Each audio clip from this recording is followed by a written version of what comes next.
my God, it's Nora Ephron. How are you? This is great. There's a big crowd. I hear. That's great. I hear this thing is flying up. Good to meet you. We're very honored. It's a really good, fun book. Yeah. Very honored. It's a much nicer book than those horrible campaign books from Washington. Yeah, no, I'll take where this somebody one. has to take their shirt off on the runway to get notice. No, we don't have to go down that I path. refuse to buy that book on general principles. No, the real problem was that this is a big deal to run for president, and there were a lot of things I didn't know about it in the beginning.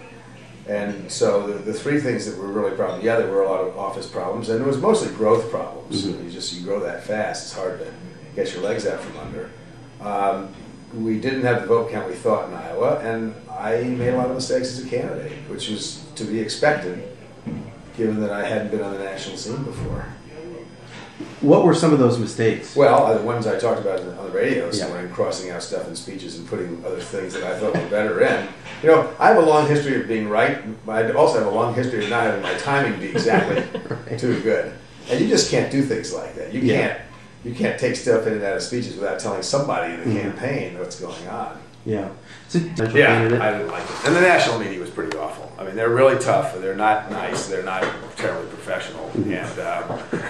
And well, they weren't. I mean, here there's a respectful air between the press and the subject, and you know, everybody gives a little, and you got somebody like Sue Allen or somebody managing so that people are straightforward with each other. There's not a lot of stuff like that. There's some, but not a lot. Yeah. That's all they do. I mean, the media I consider one of the failed institutions in America, along with Wall Street and the political system. Yeah. And I think that's why we're in so much trouble. And I don't blame reporters particularly, because the pressure's on them to do things that are foolish or enormous. Right. Now, you both came from Vermont, where there's maybe a handful of reporters covering government at any one time, or candidates, and then you're just launching yourselves into this national campaign. What would you have done differently? Well, I would have been much more disciplined. I was very undisciplined. I wasn't terribly disciplined as governor, but I was very undisciplined on the campaign.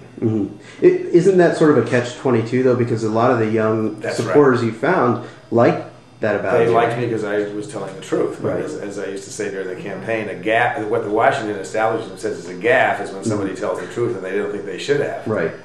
Right. So, I mean, you know, but at the end of the day, we were out-organized by John Kerry in Iowa. That's just a fact. I mean, Michael Hooley went out and did a terrific job.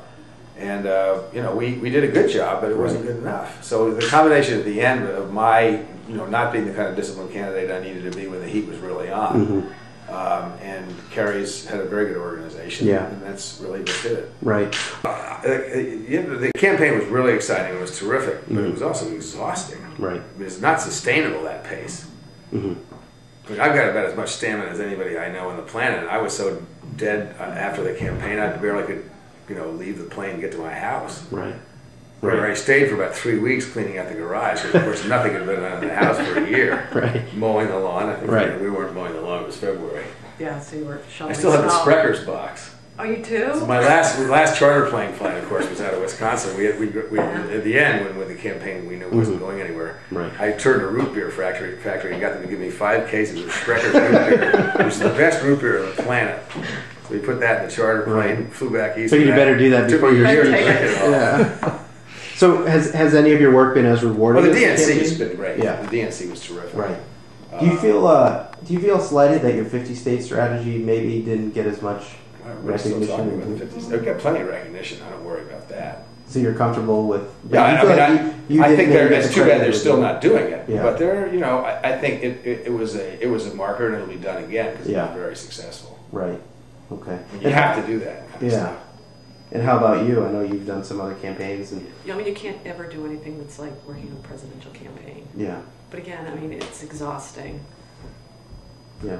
So there's nothing like it. I mean, I don't think there's anything like it. You can't, unless you do it, you really can't understand. There's absolutely nothing like it. Yeah. Was there an adjustment period that day, whatever it was, February 2004? February 6th. Yeah. Wasn't it? No, 18th. 18th. Right. So you left the Sheraton that day, and you go home and do your thing. What's next? What's the adjustment like? No longer meeting with celebrities or flying around the country. You know, I I don't have those adjustments. I put them off as long as possible, and they come out in some other form much later. Mm-hmm. So I just went home and started cleaning up my house. Right. Because you don't really know what else. I mean, it's a Yeah. blur. You don't really know what else to do. Yeah. Yeah, you just, Almost the sense of relief that you can just go home and clean your house. there was no, you don't get a relief. If you don't win, you don't get a sense of relief. But no, I just I'm a very straight ahead person. Whatever's the next thing, I don't. As I tell people, I'm sorry I didn't win. Mm-hmm. Very sorry I didn't win. But well, my wife is not so sorry. She didn't win. Every once a year she says, "You know, Howard, the country really could have used you. You would have been a terrific president." And I'm really glad you didn't win. Because every time I see what Michelle Obama has to do, I think, oh my God, that could be me. Yeah. Have you ever thought about doing it again? Yes, but it's a very short-lived thought. Yeah. So never again. Well, I'd say that. I can't say that in politics. Okay. We'll see. I think the odds are against it. Yeah. Would you be by his side again? Not if she's sane, but I'd rope her in. Yeah. I mean, it's a tough gig to turn down, right? Yeah, but you said this too. I mean, now you know what it's like. Right. When you know what it's like, I would never do it again the same way we did it. Right. Because we were clueless and we didn't know, which I think helped us keep going. Yes, it did. That's absolutely true. That's absolutely true. I agree with that. We were clueless. We just kept moving forward no matter what. Yeah. All right.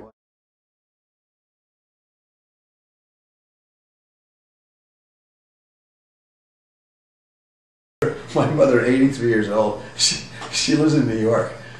She said, "Wow, this is a great book," because I gave it to her for Christmas. She said, "I'm going around to Barnes and Nobles and make them order it." I go, "Oh, good luck with that." So